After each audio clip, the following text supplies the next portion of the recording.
bem com vocês? Mais uma aula do programa Fique em Casa Aprendendo. Você pode até dizer assim, mas Cacau, eu já estou na escola. Que bom que você já está na escola.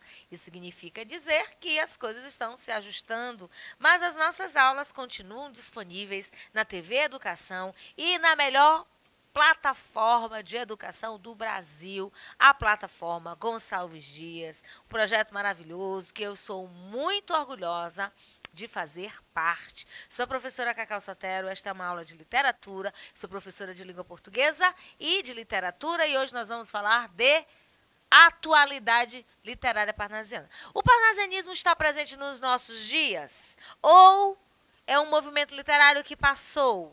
Não se fala mais dos dias atuais, será?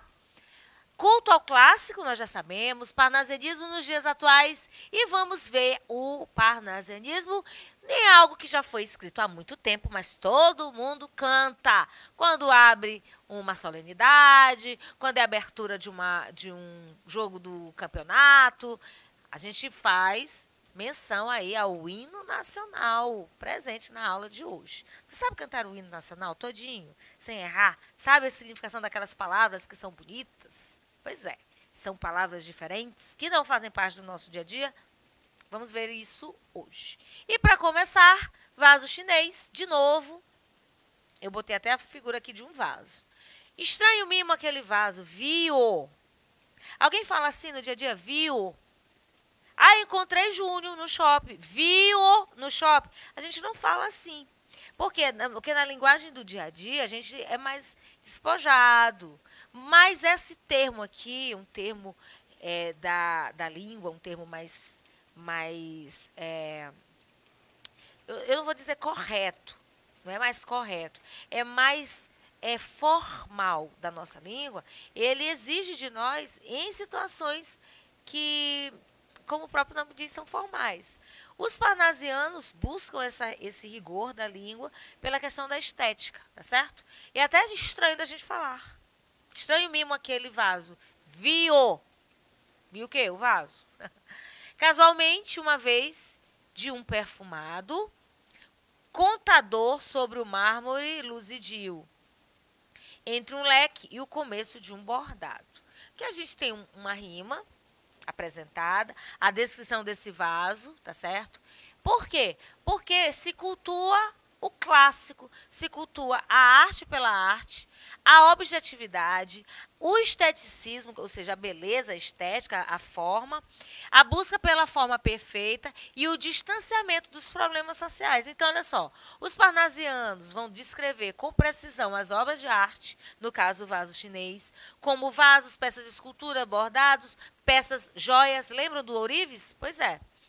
Os parnasianos vão defender o princípio da arte pela arte e vão achar que a poesia deve se voltar para si mesma, em busca de uma perfeição formal. Isso é um pensamento parnasiano, o estético, a beleza, aquilo que você tem de melhor para mostrar. Buscar ser belo, tá bom? Aqui a gente tem a Tentação de Xenócrates, de Olavo Bilac. Você pode buscar conhecer essa obra, tá bom? Na coxa, no quadril, no torso airoso, todo o primor da Calipígia Vênus, estátua viva e esplêndida do gozo. Vênus é o nome de uma deusa, você já sabe. Nós estamos falando de parnasianismo. Parnasianismo tem muito do grego e do romano em relação à mitologia, tá certo? Apoiando-se nos modelos clássicos, nós já sabemos disso, eles estariam combatendo os exageros de emoção defendidos no exagero de emoção defendido no romantismo. Olha só, eu estou colocando um S onde não tem. O equilíbrio. Só que esse equilíbrio vai se apresentar só como assim, é arte, é belo, é estético, e acabou a história. Não fica uma coisa assim um pouco sem sentido, vocês não acham? Apresentar assim um poema só com uma descrição de um vaso, de uma obra, você não acha isso? Você tem. Nós temos condições de fazer essa crítica. Visão carnal do amor em oposição à visão espiritual dos românticos. Olha só, gente. Os românticos, eles eram mais espirituais. Os parnasianos são mais objetivos, mais carnais. Eu acho que nem tudo terra, nem tudo fogo. Eu acho que dá pra gente equilibrar. Por isso que eu sou uma romântica parnasiana. Será que isso daria certo? Por que eu sou romântica? Porque eu idealizo. Por que eu sou parnasiana? Porque eu gosto da estética, eu gosto do belo, eu gosto do clássico. Então, eu, nos dias de hoje, posso pegar características de escolas literárias que eu me afino, né, que eu tenho afinidade, e construir o meu próprio estilo literário. Claro que eu posso. Hoje, olha só, e por influência do parnasianismo, nós temos músicas que incentivam o sexo, sem qualquer envolvimento, dispensando o romantismo. Temos ou não? Eu te prepara que hoje à noite eu vou pro rolê, vou botar pra... É mais ou menos isso daí. Principalmente essas músicas de piseiro aí, pode ouvir. É só assim, não me quer, não tem problema, eu vou sair, vou ficar com outro, eu vou beijar a boca de não sei quantas pessoas. Eu tô errada? Então, claro que isso não tem muito de clássico, aliás, não tem nada. Mas a proposta atual é essa. Dispensa o romantismo, dispensa o sentimental, o sentimentalismo, a emoção. A sociedade vai atrás da perfeição física. E o estudo no colegial sobre deuses greco-latinos que influencia a beleza, a força, entre outros. Então, olha só. Hoje em dia está muito na moda a gente fazer atividade física. Por que está na moda? Porque a pandemia levou muita gente a despertar para esse lado. Quando você faz atividade física, o corpo, claro, muda. Quer ver só uma atividade física do momento? O crossfit. E aí, quando as pessoas começam a fazer LPO, cross funcional, endurance, esses são termos daí dessa comunidade. O corpo muda, a perna vai ficando mais torneada, certo? Os braços vão tendo assim mais firmeza, o corpo da pessoa muda, a pessoa começa o quê? A cultuar-se, né? O culto a si mesmo. Olha essa foto aqui. Hoje, por influência do parnasianismo, temos muitas produções que incentivam o erotismo, sem qualquer envolvimento, dispensando o romantismo. É uma verdade. A beleza, os procedimentos, a harmonização facial, fazer dieta para ficar mais magrinho, cintura fina, fazer massagem, fazer não sei o quê. A sociedade vai empurrando a gente para isso. Isso é uma influência parnasiana. Culto ao estético, culto ao belo, não é assim? Padrão de beleza que é imposto pela sociedade e a gente vai querendo se ajustar a eles. Olha aqui o bonitão. Um homem desse aqui é admirado por muitas mulheres, né? Um tanque desse aqui, a gente vai querer lavar roupa? Influência do quê? Do parnasianismo. O cameraman até se olhou aqui para ver se ele também tem um tanque, minha gente. Então, essa é a linguagem aqui que a gente vê no dia a dia. Culto ao belo, culto a si mesmo, tá certo? O show tem que continuar. É uma canção de Arlindo Cruz, tá? E Luiz Carlos da Silva. E aqui a gente tem assim, ó. Se os duetos não se encontram mais e os solos perderam emoção, se acabou o gás para cantar o mais simples refrão, se a gente nota que que uma só nota já nos esgota, o show perde a razão. Mas iremos achar o tom, um acorde, um lindo som e fazer com que fique bom outra vez o nosso cantar. Eu acho que você já ouviu essa canção. Aqui a gente tem o parnasianismo nos dias atuais, o detalhismo, como as coisas estão sem envolvimento, sem sentimento. Essa é a proposta do parnasianismo, colocar o sentimento de lado. Mas aqui a gente traz um detalhismo de uma canção. Se as coisas não estão legais, ele vai insistindo, ó. Os solos perderam a emoção. Por quê? Porque o parnasianismo só vai trabalhar com o que é estético, com o que é visível, com o que é belo. Se acabou o gás para cantar o mais simples refrão, se a gente nota que uma só nota já nos esgota, aqui no caso eles vão insistir, tá bom? Por isso que eu trouxe a letra dessa canção, para mostrar como que o parnasianismo se trabalha nos dias atuais. Olha só, nessa música fala da perfeição que a canção tem para o show continuar. Deu para entender? Passa a buscar um tom perfeito para obter um bom resultado, ou seja, um ótimo show que o povo peça bis. Vou voltar para você entender. O que são os duetos? Duetos são dois. Os duetos não se encontram mais. Você sabe que num show existe a voz do cantor, existe a voz dos back vocals, né? E às vezes são duetos, ou então dois cantores fazem esse dueto. Os solos perderam a emoção. O solo é quem canta sozinho, não tem mais. O que ele vai dizer? Não tem mais gás, não tem mais força, não tem mais motivo. Aí ele diz: pô, não tem mais gás, não tem mais emoção, os duetos não estão se encontrando, ou seja, não estão se afinando para cantar um refrãozinho. E se a gente nota que uma só nota em relação à música, ao instrumento, já nos esgota, ou seja, o cara vai botar uma nota e ele já está cansado? Não. O show vai perder a razão nesse contexto bem aqui, primeiramente apresentado. Mas nós vamos atrás do tom perfeito. Por quê? Um acorde com um lindo som. E fazer com que fique bom outra vez o nosso cantar. Na hora que a gente estiver cansado, na hora que a gente estiver esgotado, nós vamos buscar força para que o nosso som seja o perfeito. Isso é uma característica parnasiana. E aí o que acontece? O povo vai à loucura e fica pedindo bis. Normalmente as pessoas que trabalham com música vão entender bem melhor o que eu estou tentando passar aqui, tá bom? Nessa música a gente tem ainda objetividade e esteticismo, que é a busca pela forma perfeita, tá bom? Agora a minha pergunta. Quem nunca aqui já cantou o hino nacional na escola? Nossa, hoje em dia é mais incomum. Já houve uma época que se era exigido que se cantasse o hino nacional. Mas eu acho que, além de cantar o hino nacional, a gente tem que entender aquilo que nós cantamos. Bom, eu trouxe aqui uma parte aqui do hino nacional para a gente entender. Até porque ele foi composto nessa época aqui que nós estamos nos referindo. E o hino nacional tem algumas palavras que às vezes a gente canta e não sabe nem o que significa. Então vamos lá. Ouviram do Ipiranga as margens plácidas, as margens calmas, as margens tranquilas, as margens serenas, certo? Ouviram, o que ouviram?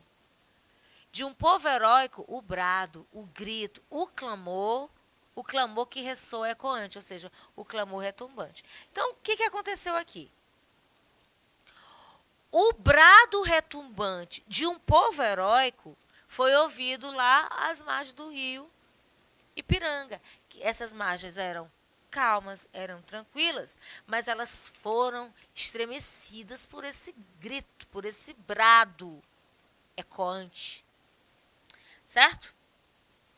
E o sol da liberdade, ou seja, da independência, em raios fúlgidos. O que são fúlgidos? Brilhantes, luminosos.